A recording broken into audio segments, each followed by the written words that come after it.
নল ত্যাগ করেছিল আমাদের। আপনারা আপনাদের পেছনে সত্যেন সেনের একটি প্রতিকৃতি দেখতে পাবেন এবং তার নিচে আরেকটি ছোট্ট ছবি আমরা সেখানে প্রতিস্থাপন করেছি এবং ছবির পাশে দেখবেন একটা হারমোনিয়াম, দুটা তবলা এবং একটি বই। আপনার কাছে গেলেই দেখবেন যে সেই যে যন্ত্রপাতিগুলো, বাদ্যযন্ত্রগুলো হচ্ছে পোড়া। কখন পুড়েছে? গত 19শে ডিসেম্বর। কেন পুড়েছে? কারণ উদীচী শিল্পী গোষ্ঠী সবসময় সাম্রাজ্যবাদের বিরুদ্ধে কথা বলে, সাম্প্রদায়িক অপশক্তির কথা বলে, স্বৈরাচারের বিরুদ্ধে কথা বলে, জনগণের হয়ে কথা বলে।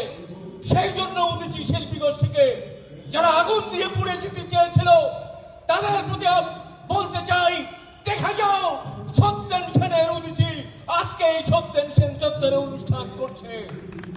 উদীচীকে কখনো দাবিয়ে রাখা যায়নি।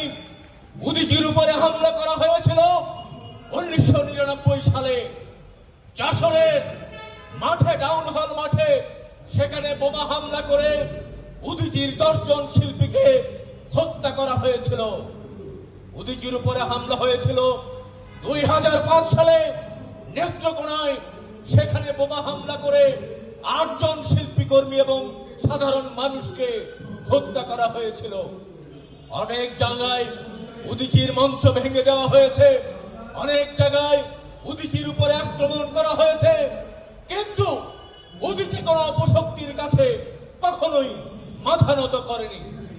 24-এর যে গণ অভ্যুত্থান, সেই গণ অভ্যুত্থান শুরু হয়েছিল ছোট্ট একটা দাবি নিয়ে, যেখানে বলা হয়েছিল এমনিতে আমাদের চাকরি নাই, আমাদের লক্ষ লক্ষ কোটি কোটি বেকার, সেই দেশে কোটা আরোপ করে 54 ভাগ, 60 ভাগ, কোথাও কোথাও 70-80 ভাগ পর্যন্ত কোটা আরোপ করে সত্যিকার মেধাবীদেরকে চাকরি না দিয়ে কোটা প্রথার মাধ্যমে মানুষের জীবন জীবিকাকে অসহনীয় পর্যায়ে নিয়ে যাওয়া হয়েছিল।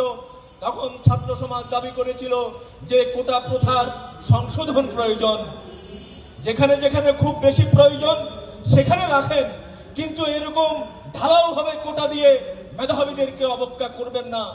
তখন সেই তরুণদেরকে, মেধাবীদেরকে রাজাকারের নাতিপুতি আখ্যা দিয়ে তাদেরকে হত্যাযোগ্য করেছিল শেখ হাসিনার সরকার।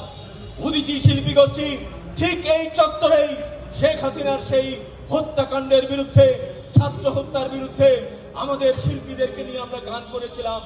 এই পুরানো পল্টন মোড়, এই প্রেস ক্লাব চত্বর, ওই ধানমন্ডি, ওই সংসদ ভবনের সামনে উদীচীর শিল্পীরা সেই হত্যাকাণ্ডের বিরুদ্ধে প্রতিবাদী গানে সামিল হয়েছিল।